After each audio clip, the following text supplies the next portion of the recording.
My sister stole my fiancé. Then she married him. Then she took everything else I had. The woman I had raised, carried, sacrificed for, loved with the specific exhausted loyalty of someone who genuinely believed that family meant something. She had been watching, learning, waiting. And I had been so busy giving her everything she needed that I had not noticed she was studying me. That was 7 years ago. Today she has nothing. And I am married to a billionaire. This is not a revenge story. I did not destroy her. She destroyed herself. I just stood back and watched. She planned it for 2 years. I did not see it coming. You would not have either. She is homeless now. I am not. But what happened between those 2 sentences? I have never told anyone. Until tonight. Do not leave. Because the part 1 have never said out loud changes how you will see every single choice I made. My name is Michelle. And this is not a revenge story. It is something much quieter. And much worse. For her. Hello and welcome to the channel. If you're new here, don't forget to subscribe and turn on notifications so you never miss a story. Before you go any further, I'd love to hear from you. Take a moment to drop a comment below and tell me where you're watching from and what time it is in your part of the world.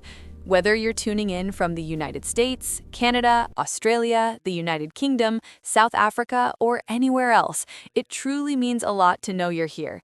I always enjoy seeing just how far this community reaches, and your presence here makes these stories even more meaningful. Her name was Danielle. 2 years younger than me. A face that made people want to look after her. Soft around the edges in a way that made strangers assume she needed protecting. I was 10 years old the first time I understood that those edges were a strategy. She had been pushed on the playground by a boy twice her size.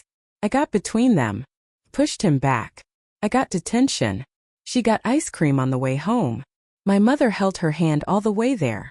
I was 14 when she failed her mathematics exam. Not because she could not do the work. Because she had not done the work. She had been out with friends on evenings I had told her she should be studying. I stayed up every night for a week helping her pass the makeup test. I got a C in my own class. I had not had time. Danielle got a B. She thanked me by borrowing my favorite jacket and returning it with a stain she never mentioned. I was 18 when our mother got sick. The kind of sick that requires someone in the household to become something other than a daughter. Someone who becomes a manager, a carer, a scheduler, a handholder, a person who learns very quickly what the words palliative and long-term actually mean in practice. Danielle was 16. She could not handle it. I understood that. Grief lands differently at 16.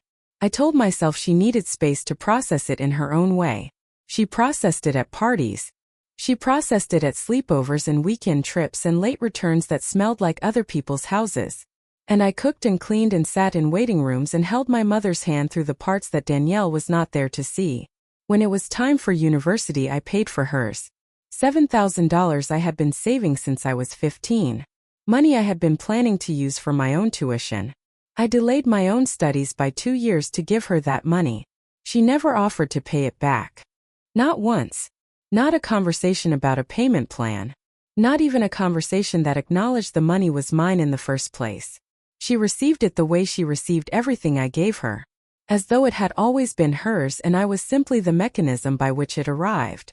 I co-signed her first apartment lease when she had no credit history. She missed 3 payments in the first year. My credit score dropped 200 points. I paid the outstanding balance out of my own account and did not say a single word to her about it.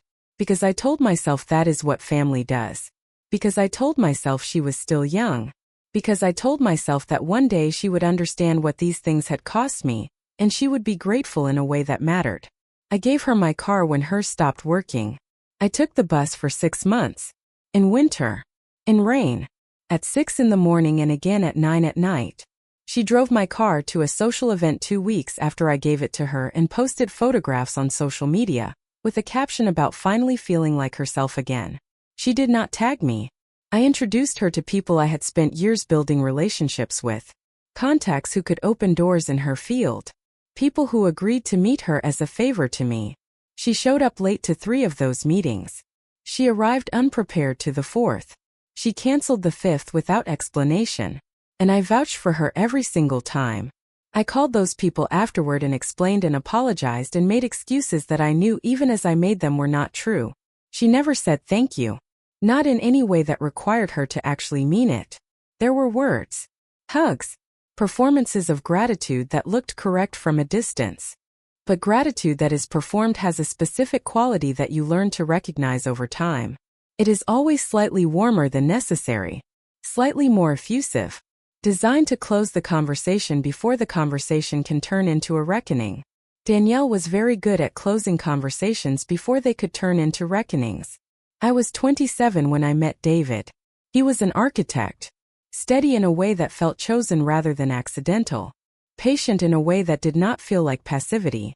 The kind of man who noticed small things, the way you take your coffee, the book you mentioned once 3 months ago, the look on your face when you are pretending to be fine. He remembered everything. And after years of giving everything to people who could not remember to say thank you, being remembered felt like medicine. We were together for 2 years before he proposed. At the restaurant where we had our first meal together, he got down on one knee. The people at the next table started clapping before he had finished speaking. I cried in a way I had not cried since my mother's illness. The kind of crying that is not grief but its exact opposite. The release of something that has been held tightly for a very long time finally being allowed to open. Danielle was my maid of honor. At the engagement party she cried. She held me. She looked at me and said, with what appeared to be complete sincerity, that I deserved this. That I had always deserved this. That she was so proud of the woman I had become. I believed her. That was my only mistake. The thing about a marriage of convenience is that it does not announce itself as one. It arrives looking like love. It speaks in the language of love. It performs all the visible rituals of love. And then very slowly the performance begins to require more effort than it used to. And you notice, not consciously at first, more like a sensation at the edge of your awareness, that something is working to maintain itself that used to simply exist. David started working late. Not every night. Not even most nights. Just more nights than before. And then more nights than that. Big project, he would say. His voice entirely normal. His face entirely normal. The entire architecture of a man with nothing to hide. I believed him. Because I had no reason not to. Because when you have spent your whole adult life absorbing other people's dishonesty and calling it family loyalty, you become extremely good at not looking for the things that would break you. Danielle started coming to our apartment. Just checking in, she would say. I miss you both. She would arrive with food or wine or some small thoughtful thing, and she would sit in our kitchen and make conversation that felt warm and ordinary and completely safe. But she always came when David was home. Not sometimes. Not occasionally. Always. And I did not think about that until I had no reason left not to. The way she looked at him changed. Not dramatically. You could not have pointed at a single moment and said, there, that is the look of a woman who wants your fiancé. It was more subtle than that. A glance that lasted 1 second longer than it should. A laugh that carried a frequency I had not heard in her laugh before. The way she touched his arm when she walked past him briefly, casually, the way you touch someone you have already decided is accessible. And the way he looked back. I noticed. Of course I noticed. I notice everything. I have noticed everything since I was 10 years old, standing between my sister and a boy who was too large for her to fight. Noticing is the skill you develop when you are the person in a family who absorbs the consequences of what everyone else fails to see. But I told myself I was being paranoid. I told myself I was insecure. I told myself that the stress of wedding planning was making me see patterns that were not there. I told myself that I had always been prone to catastrophizing in situations where I felt I had too much to lose. I told myself that my sister would never do that. I was 29 years old. I had spent most of those years absorbing other people's failures and calling it love. And somewhere along the way I had learned something that is both useful and ruinous. That the women who give the most are the most practiced at convincing themselves they are not losing anything. She started dressing differently. In ways that were close enough to my style to be noticed but not close enough to be named. The same shade of lipstick I had worn for 3 years. The same perfume I had ordered online from a brand she had once called too expensive for her budget. She started wearing her hair the way I wore mine. I told myself it was coincidence. Trends repeat themselves. People influence each other without meaning to. But she was not being influenced by me. She was studying me, learning the surface of me, memorizing the details of me, so that when the time came, the replacement would be close enough that no one would immediately notice the difference. 6 months. 6 months of watching them get closer. 6 months of watching David become slightly less present in the space between us.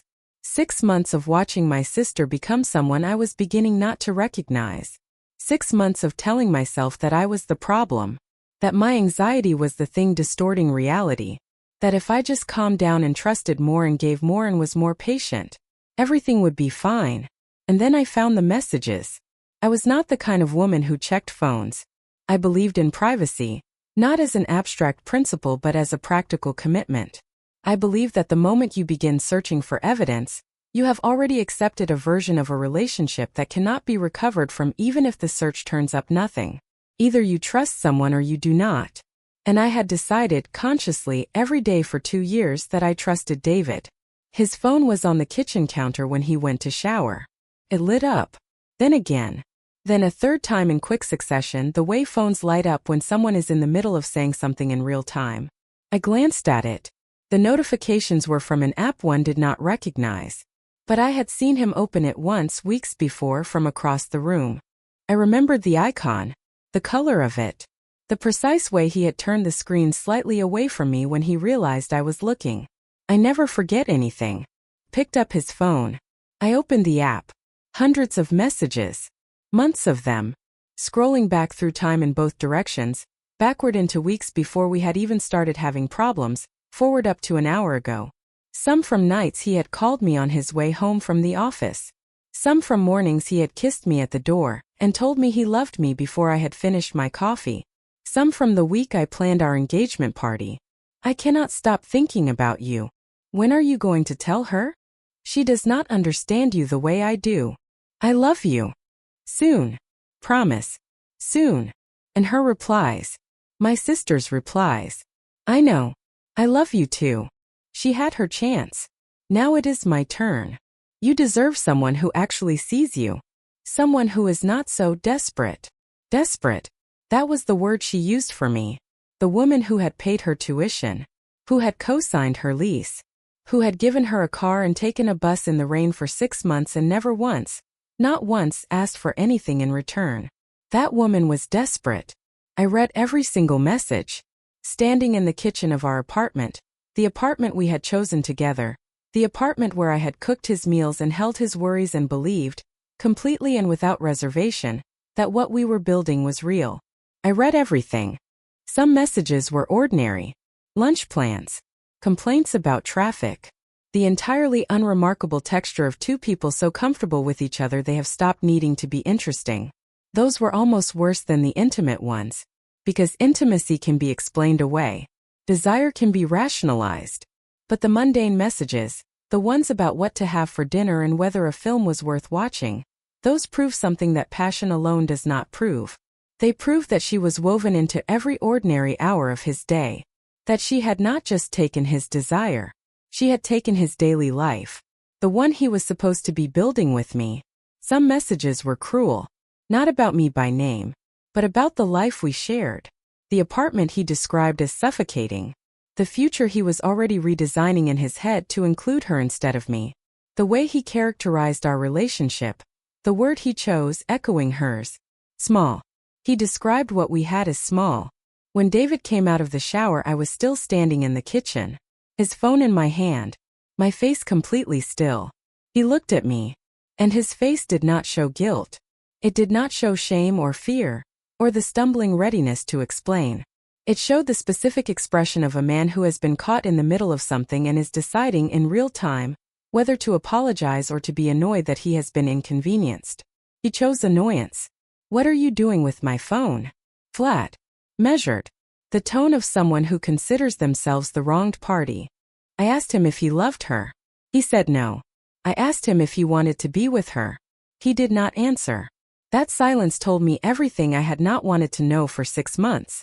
That silence was the ending of everything.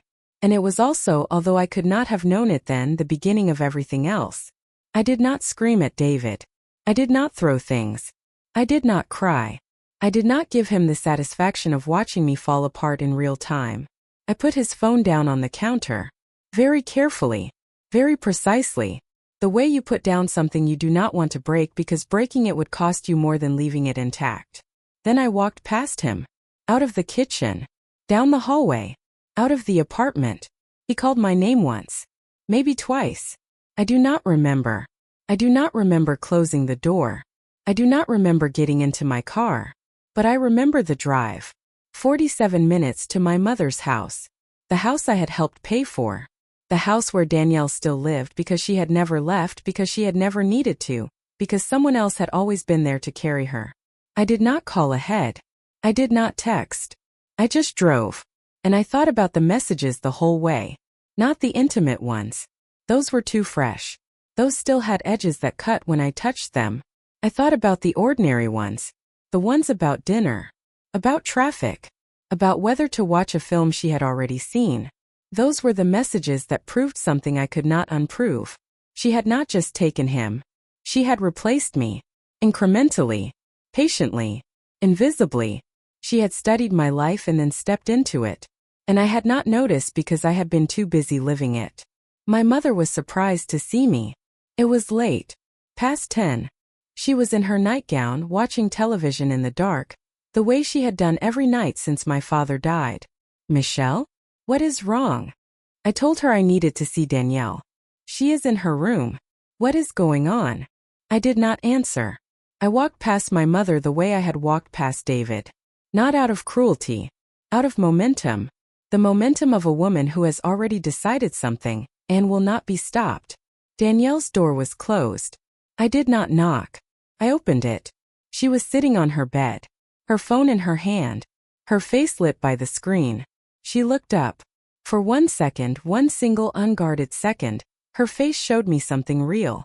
Fear. Not guilt. Not shame. Not the dawning horror of being caught. Fear. Because she looked at me and she did not see the sister who had carried her. She saw the woman who had finally stopped. Michelle. What are you? I closed the door behind me. I sat down on the edge of her bed. I looked at her. And I said nothing. That was the strategy. Silence. Because silence is the thing that people like Danielle cannot tolerate. Silence forces them to fill the space. And when they fill the space, they tell you everything. Danielle cracked in under 30 seconds. I did not mean for it to happen. I said nothing. It just happened. We just connected. He understood me in a way you never did. I said nothing. You were always so busy. So focused on your career and your plans and your perfect future. You did not see him. Not really. I saw him. I said nothing. He loves me.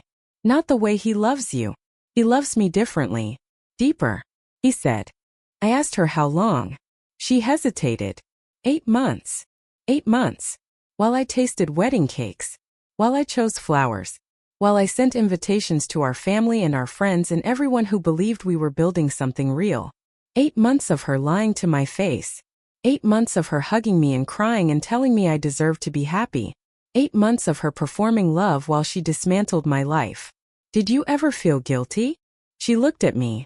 And her answer was the answer I needed. I felt bad. But I could not stop. I was in too deep. Not sorry. Not regretful. I felt bad. There is a difference. I stood up. I walked to the door. Michelle. Wait. Please. Do not tell Mom. Not like this. She will not understand. I looked back at her. Then you should have thought about that before you spent 8 months sleeping with my fiancé. I opened the door. I walked down the hallway. My mother was still in the living room. She had heard nothing. The television was too loud. I kissed her on the forehead. I told her I loved her. I walked out the front door.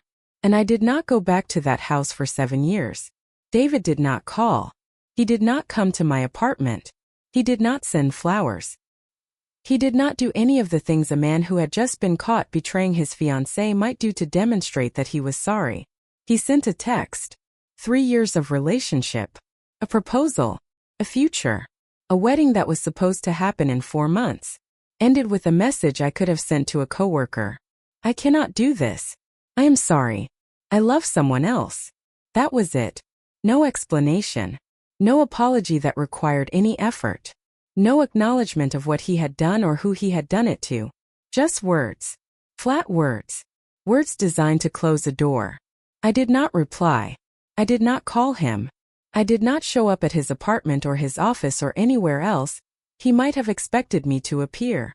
I just sat in my apartment, the apartment he had been paying for, and I stared at my phone, and I waited for something to happen.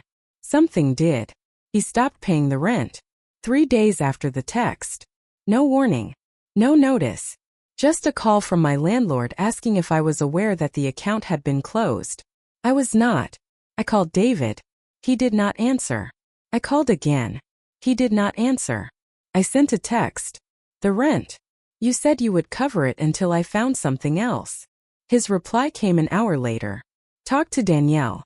She handles the finances now. That was the moment I understood. It was not just over.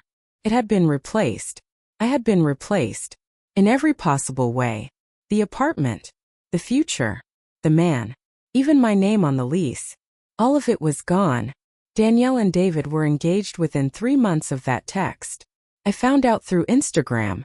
A mutual friend tagged them in a post. The caption said, "Finally. The right timing. The right person." The photograph was taken at the same restaurant where David had proposed to me. Danielle was wearing white. She was wearing my lipstick. My perfume. My hair. She was not marrying David. She was performing being me. They were married within 6 months. Small wedding. No money. No plan. Danielle's friends in dresses they had bought on sale. Danielle's smile in photographs that looked, even then, like she was trying to convince someone of something. I did not attend. I was not invited. But I watched. From a distance. From my phone. From the small studio apartment I had rented with the last of my savings. I watched her become what I had been. And I watched him become what he had always been. A man who confused access with love. A man who would climb any ladder that presented itself. A man who did not know how to build anything himself. He was never going to stay. He was never going to be enough. And Danielle was never going to be me. She just did not know it yet. The days after the text were not days.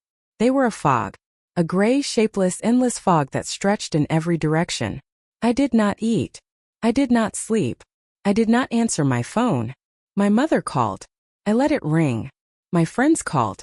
I let it ring. The landlord called about the apartment. I let it ring. I sat on the floor of that small studio and I stared at the wall. And I thought, not about David. He was already gone. Not about Danielle. She was already replaced. I thought about myself. About the woman I had been. About the choices I had made. About the pattern I had been living my entire life without ever stopping to see it. I gave. And I gave. And I gave. To my mother. To my sister. To David. To everyone who asked. And I never stopped to ask whether any of them would give back. I never stopped to ask whether any of them deserved what I was giving. I never stopped to ask what I was losing. Because I believed that giving was love. And I believed that love was enough. I was wrong. On the 3rd day something shifted. Not hope. Hope is warm. Hope is soft. Hope is the thing that lets you believe everything will be okay. This was not hope. This was something harder. Colder. More precise. Something that had been sleeping inside me for years. Something I did not even know was there. Opened its eyes. I stood up. I walked to the bathroom. I looked in the mirror. The woman looking back was not the same woman who had planned that wedding. That woman was gone. She had died in that kitchen when she read those messages. Someone else was looking back. Someone who had not yet decided who she was going to become. But someone who knew with absolute certainty who she was not going to be anymore. I made a decision that night. I did not write it down. I did not tell anyone. I did not make a vision board or a 5-year plan or any of the things that people do when they are trying to convince themselves they are taking control of their lives. I just decided. I would not beg. I would not fight. I would not give them the satisfaction of watching me fall apart. I would disappear. Not into shadows. Not into hiding. Not into the kind of disappearance that people mean when they say someone lost themselves. I would disappear into the light. I would build something that had nothing to do with any of them. I would build a name they could not say without remembering what they had done. I would become someone they could not touch. And I would never ever look back. That night I packed one suitcase. One. Everything else stayed. Clothes, jewelry, photographs, the book he had given me on our first anniversary, the necklace she had bought me for my 30th birthday. All of it. I left the engagement ring on the kitchen table. Not as a message. Not as a statement. Just because it did not belong to me anymore. The woman who had worn that ring was gone. The woman who was leaving did not need it. I closed the door. I did not look back. And I did not cry. Not because I was strong. Because I had decided. And deciding is stronger than crying. I moved to London. Not because London meant anything to me. Not because I had family there or friends there or any of the reasons people usually give when they explain why they chose a particular city. I chose London because it was far. Far from the apartment. Far from the messages. Far from the sister who had replaced me and the man who had let her. Far from everything I had been. I found a job within 2 weeks. Data entry. Boring. Repetitive. The kind of job that pays your rent and nothing else. I took it. I showed up early. I stayed late. I did not complain. I did not ask for anything. I just worked. A night I studied. Finance. Marketing. The way money moves. The way power works. The way people who have nothing build something that cannot be taken from them. I learned. I am a fast learner. I have always been a fast learner. I just never had a reason to prove it before. The first year was survival. The second year was stability. The third year was growth. I started freelancing, consulting for small businesses who could not afford the big firms but needed someone who understood their problems. I was good at it. Not because I was smarter than everyone else. Because I had spent my whole life watching people. Watching what they wanted. Watching what they feared. Watching the spaces between what they said and what they meant. That skill, the skill of seeing people clearly, is rare. And in business it is valuable. My first real client was a man named Mr. Adebayo. He owned a logistics company. He was frustrated. His profits were down. His staff were unhappy. He did not know why. I spent 3 weeks inside his business. I watched his managers. I watched his processes. I watched the way information moved and the way it did not move. I found the problem in the 4th week. A middle manager who had been stealing for years. Small amounts. Carefully timed. Hidden in invoices no one was checking. I presented my findings. Mr. Adebayo fired the manager within 24 hours. He offered me a contract the same week. Not a job. A contract. He wanted me to fix the rest of his business. I did. That was the beginning. Not dramatic. Not the kind of beginning that makes for inspiring speeches. Just a woman in a small room with a laptop, doing the work, staying quiet, and getting better every single day. The grind is not glamorous. No one makes movies about the years between failure and success. No one writes songs about the Tuesday afternoons spent staring at spreadsheets, while the rain hits a window in a city where no one knows your name. But those years are the ones that matter. Those years are the ones that build people who cannot be broken. I worked. That is what I did. I worked. I woke up at 5 every morning. Not because I am a morning person. Because the hours before the world wakes up are the only hours that belong entirely to you. I exercised. Not for my body. For my mind. The discipline of moving when you do not want to move is the same discipline as working when you do not want to work. I read books about business. Books about psychology. Books about people who had lost everything and built something back. I took notes. I still have those notebooks. Dozens of them. Filled with handwriting that got smaller and more precise as the years went on. I learned to dress. Not expensively. Intentionally. The way you dress changes the way you are treated. That is not shallow. That is strategy. I learned to enter a room. Not loudly. Not with announcements or handshakes or the desperate energy of someone trying to be remembered. I learned to enter a room the way a woman who has already decided who she is enters a room. Quietly. And that quietness, that stillness made people wonder. They could not tell what I was thinking. They could not tell what I wanted. They could not tell if I was impressed or bored or already 5 moves ahead of them. That uncertainty is power. And I had earned it. The work was slow. That is the part no one tells you about success. It is not a ladder. It is not a staircase. It is not a straight line going up. It is a series of small, invisible steps that no one notices until one day you look back and you cannot see where you started. My first client referred me to a second. The second referred me to a third. The third paid me more in a month than I had made in a year at my old job. I almost cried when I saw the deposit. I did not. I smiled. I thanked him. I went back to work. Because crying is for later. Crying is for after. Crying is for the woman who has already arrived. I was not there yet. The fourth client was a problem. He wanted things I could not deliver. He wanted promises I could not keep. He wanted a version of me that did not exist. A woman who would say yes to everything, who would bend her ethics, who would trade her reputation for his convenience. I said no. He was angry. He told me I was making a mistake. He told me I would regret it. He told me I was not as smart as I thought I was. I hung up the phone. And I did not think about him again. Because that is the difference between women who build something and women who do not. The women who build something know when to say no. Even when it costs them. Especially when it costs them. The fifth client changed everything. Her name was Mrs. Williams. She owned a chain of boutiques. She was in her 60s. She had built her business from nothing.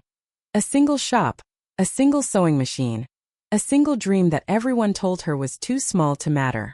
She had been betrayed too. Not by a sister. By a partner. A man she had trusted with everything.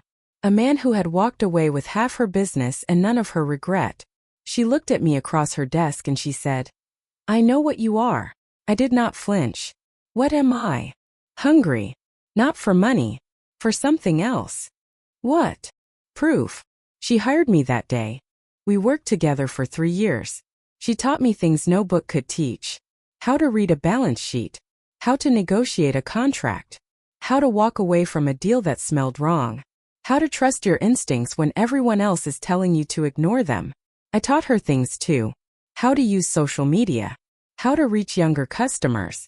How to rebrand without losing what made her valuable in the first place. When she retired, she gave me her list of clients. Not sold. Given. You reminded me of myself, she said. Before I learned to be afraid. I am not afraid, I said. I know, she said. That is why you will go further than I ever did.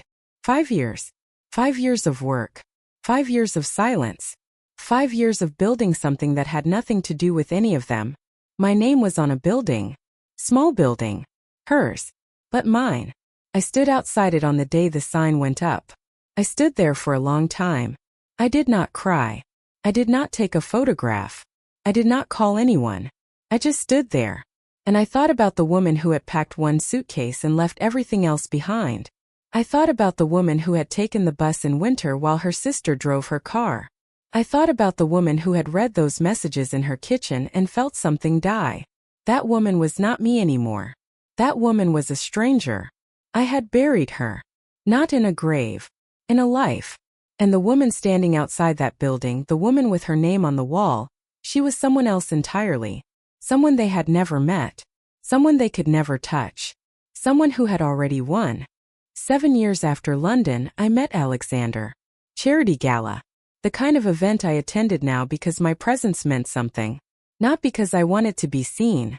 Because being seen was part of the strategy. He was across the room. Talking to someone. Laughing at something that was probably not funny. I noticed him because he was not looking at me. Every other man in that room had looked at me by then. Some with curiosity. Some with calculation. Some with the particular hunger of men who confuse power with something they want to possess. Alexander did not look at me at all. So I watched him. He was tall.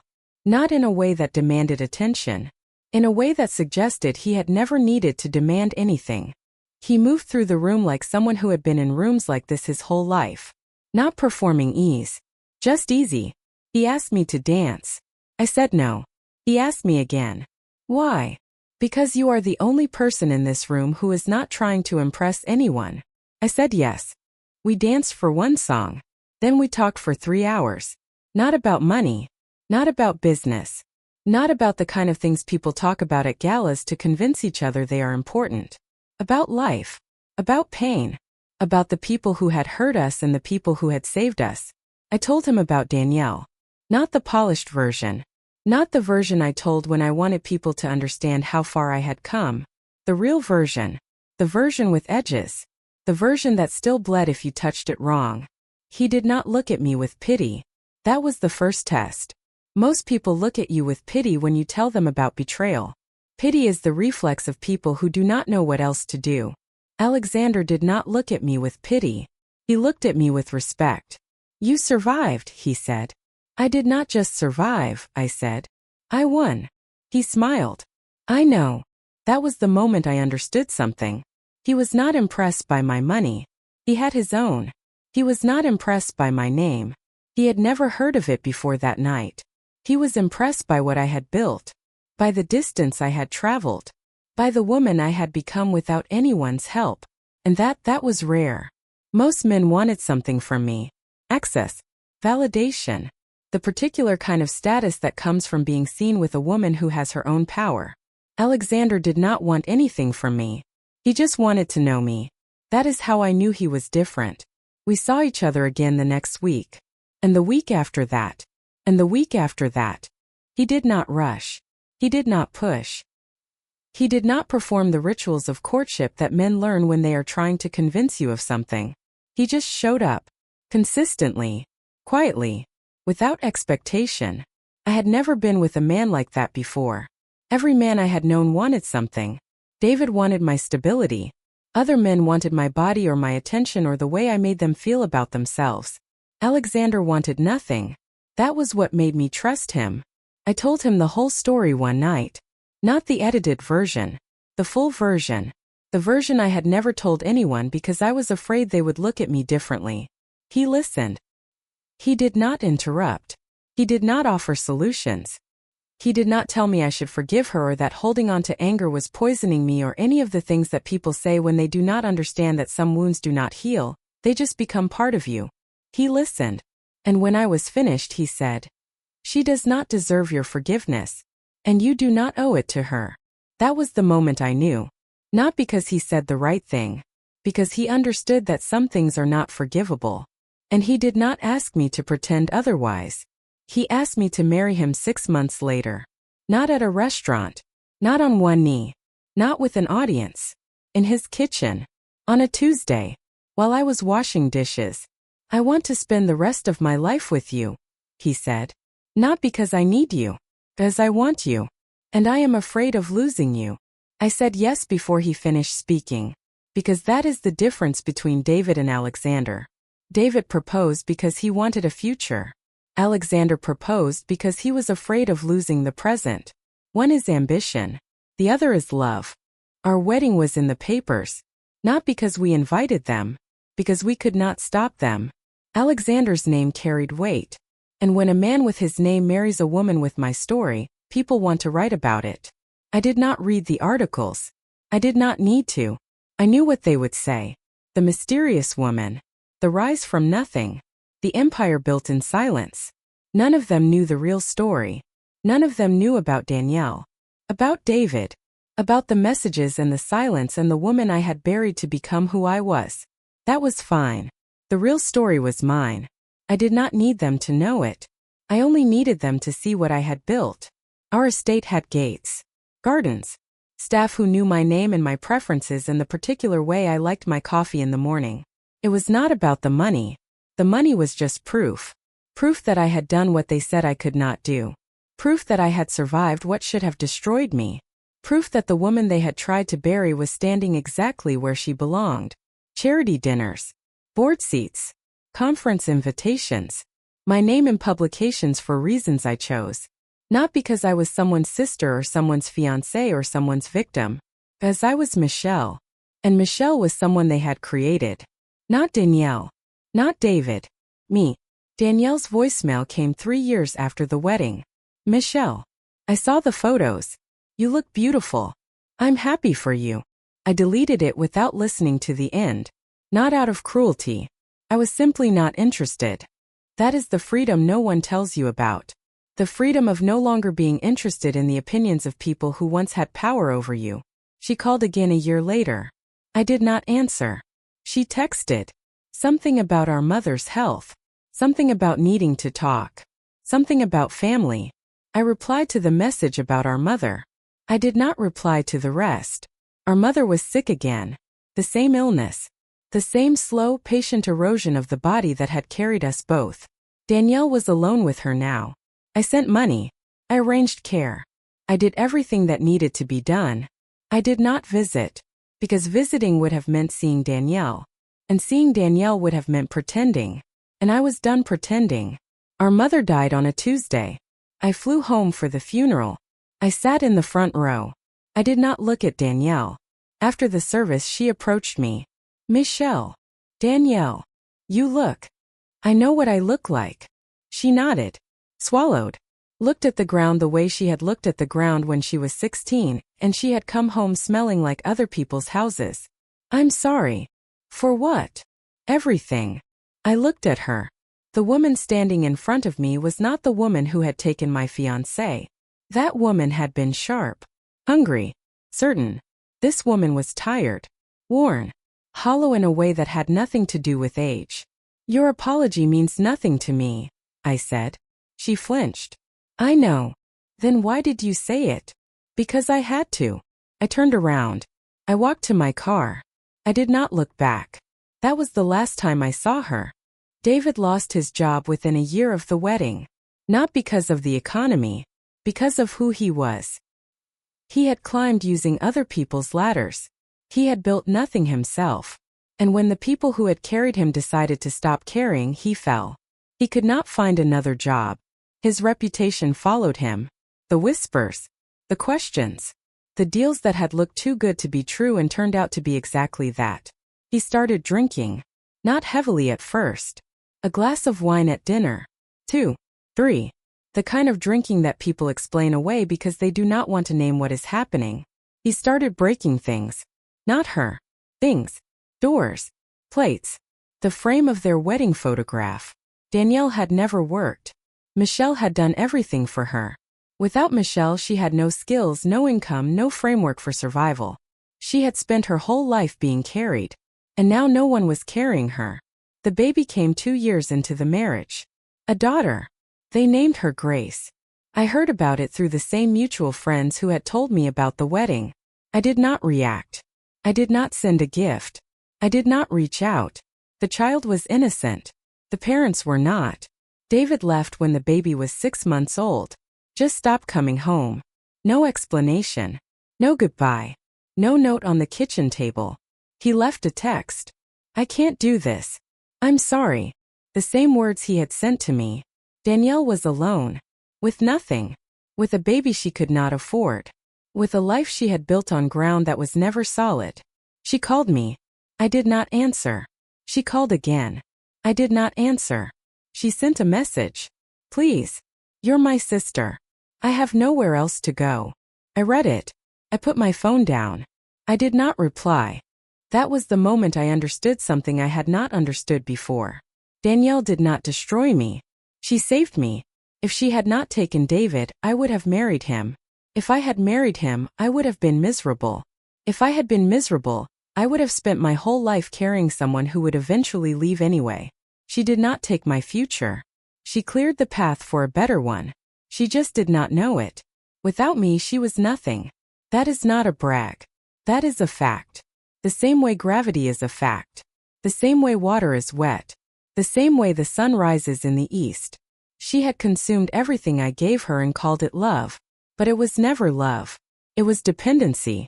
And dependency is not love. Love builds. Dependency consumes. I had built. She had consumed. That was the difference between us. The phone call came on a Sunday. I was in my study. Reading. The fire was on. Alexander was in the other room pretending to watch football, actually watching me through the doorway. The number was not saved. But I recognized it. Danielle's voice was different. Thinner. Smaller. The way voices get when they have been crying for a long time and the crying has stopped, but the silence after crying is even louder than the crying was. Michelle. Danielle. Please don't hang up. I haven't hung up. I know what you need. She was quiet. I need you to listen. I am listening. I was jealous of you. Everyone always loved you more. Mom, Dad, our aunts, everyone. I just wanted something for myself. I wanted someone to look at me the way people looked at you. That is not my fault. I know. And it is not my responsibility. I know. Then what do you want from me?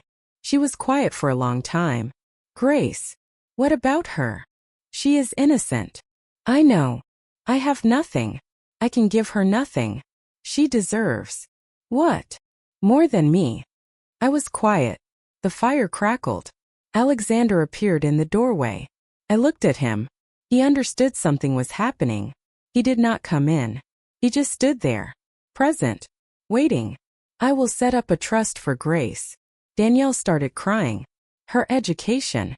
Her future. She will never want for anything. Michelle. But not through you. You will never touch that money. You will never control it. You will never have access to it. I understand. She did nothing wrong, Danielle. You chose everything wrong. She does not have to suffer for your choices. I know. Thank you. Thank you. Do not thank me. I am not doing this for you. I know. I paused. The fire crackled. Alexander stepped into the room. The child did not choose you. The child did not choose any of this. The child deserves a chance. Yes. But you chose. I know. You chose to destroy me. You chose to lie to me. You chose to sleep with my fiancé in the home I paid for. I know. You chose to replace me. You chose to let him stop paying the rent. You chose to leave me with nothing. I know. I know. I know. I do not forgive you. She stopped crying. I will never forgive you. The silence was complete. And you will live with that for the rest of your life. She said something after that. I do not remember what. Words. Apologies. Explanations. I was not listening. Not because I was angry. Because I was done. There is a difference between anger and done. Anger still cares. Done does not. I hung up the phone. I looked at Alexander. He looked at me. He did not ask if I was okay. He knew I was not okay. He also knew that okay was not the goal. He walked across the room. He sat down next to me. He put his arm around my shoulders. We did not speak. We did not need to. The fire crackled. That was the last time I spoke to my sister. People ask me if I feel guilty. The answer is no. Not because I am heartless. Because I understand something Danielle never will. She did not destroy me. She set me free. If she had not taken David, I would have married him. If I had married him, I would have been miserable. If I had been miserable, I would have spent my whole life carrying someone who would eventually leave anyway. She did not take my future. She cleared the path for a better one. She saved me. She just did not know it. That is not forgiveness. That is not mercy. That is just acknowledgement of the truth. The truth does not require forgiveness. The truth just is. I do not wish her well. I do not wish her ill. I do not wish her anything. She is simply no longer relevant to my life. That is the victory no one tells you about. Not revenge. Not justice. Not the satisfaction of watching someone fall. Indifference. The complete and total absence of caring. When you have been hurt by someone, you think healing means forgiveness. You think healing means letting go. You think healing means finding a way to love them anyway. No. Healing means they no longer matter. Healing means their opinion of you is irrelevant. Healing means you can hear their name and feel nothing. That is what I have. Not forgiveness. Freedom. There is one thing I understand now that I did not understand when I was 27. Not every loss is a loss. Some losses are gifts wrapped in terrible packaging. Some losses are the universe clearing a path you were too afraid to walk on your own.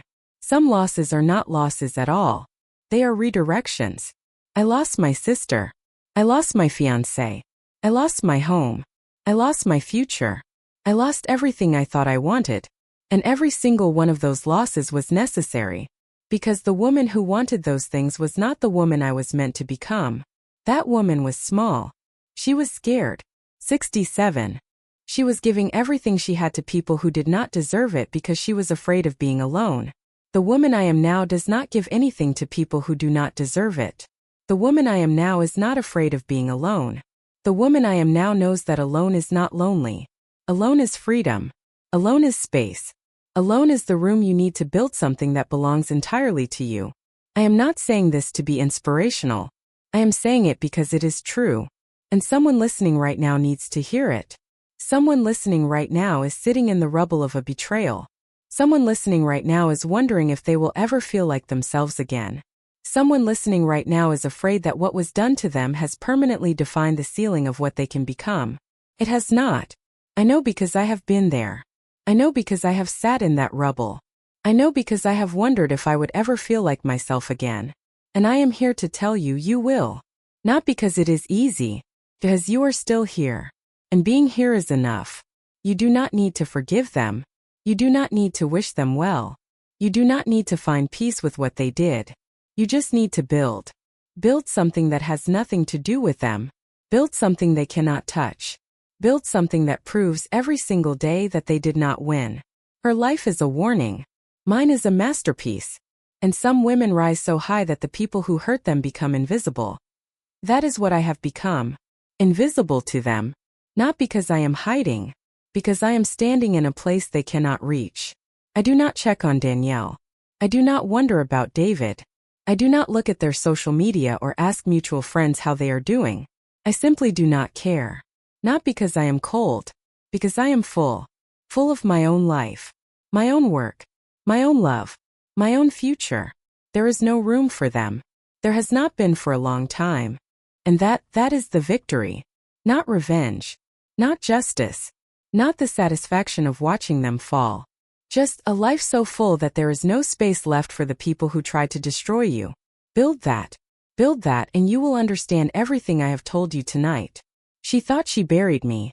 She buried the wrong woman. I have told you this story because someone needs to hear it. Someone needs to know that betrayal is not the end.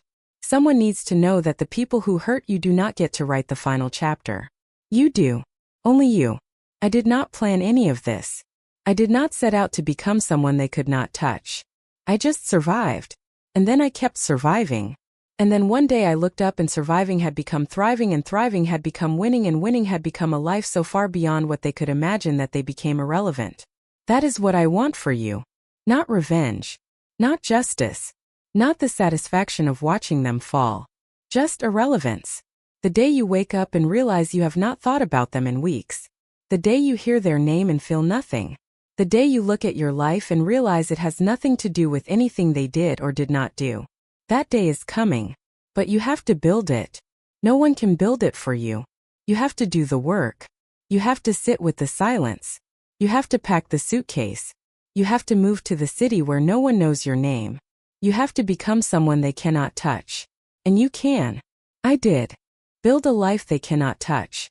Build a name they cannot say without remembering what they lost. And never ever look back. That is what I did. That is what I am still doing. Every single day. My sister tried to bury me. She buried the wrong woman. The woman she buried was weak. She was scared. She was giving everything she had to people who did not deserve it. That woman is dead. I killed her. Not with rage. With silence. With work. With a decision made in a small apartment when I had nothing left to lose. And from her grave I built something they could not imagine.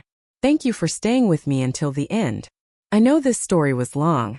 I know some parts were hard to hear. I know that some of you are listening because you needed to know that it is possible to survive what you are going through. It is. I am proof. Not because I am special. Because I refuse to stop. And you can refuse to stop too. Tell me in the comments, what line hit you the hardest? Was it when she called me desperate? Was it the phone call at the end? Was it when I said I did not forgive her? Tell me where in the world you are watching from tonight. This community reaches further than you know. And every single person in it is fighting something. Every single person in it is building something. Every single person in it is becoming someone they were not before. That is the work. That is the only work. And you are doing it. Right now. Tonight. Even if it does not feel like it. You are doing it. Keep going. She thought she buried me. She buried the wrong woman.